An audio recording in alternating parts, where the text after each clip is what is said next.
আমি বারবার একটা কথা বলি যে কোনো মানুষকে ভালোবাসে না, কোনো মানুষকে সত্যিকার অর্থে ভালোবাসে না।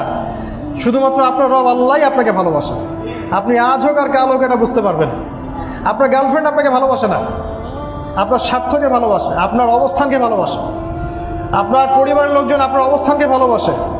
আপনি আজকে বড় একটা চাকরি পান, আপনার স্ট্যাটাস বেড়ে যাক, তারা আপনাকে তোলা তোলা করে বড় করবে।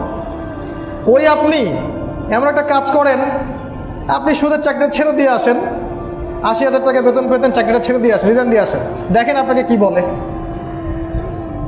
আপনি আল্লাহর জন্যে, ওরা বলছে আপনি দাড়ি রাখবেন না, আপনি আল্লাহর জন্য দাড়িটা রাখেন, হারাম রিজিকটা ছাড়েন, হারাম অ্যাফেয়ার্সটা ছেড়ে দেন। আপনার বড় ব্যবসা আছে কিন্তু হারাম, আপনি ছেড়ে দিয়ে পরিবারবর্গের কাছে আসেন, বলেন যে আমি আল্লাহর জন্য হারাম ব্যবসা ছেড়ে দিচ্ছি, দেখেন আপনাকে ভালোবাসে কিনা। মানুষকে ভালোবাসে না, অনলি আল্লাহ আমাদের রব আমাদেরকে ভালোবাসা। তো আল্লাহর জন্য সব ছাড়ার মানসিকতাটা থাকতে হবে। আল্লাহই আমার সব, আল্লাহই আমার রব, আল্লাহর জন্যই আমার জীবন, আল্লাহর জন্যই আমার মৃত্যু। কেউ আমার সাথে নাই, কেউ আমার সাথে যাবেও না।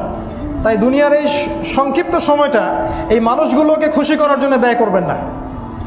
আল্লাহকে খুশি করতে চান, আল্লাহর কাছে ফেয়ার থাকেন, আল্লাহ আপনাকে সম্মানিত করে দেবেন ইনশাআল্লাহ। আল্লাহ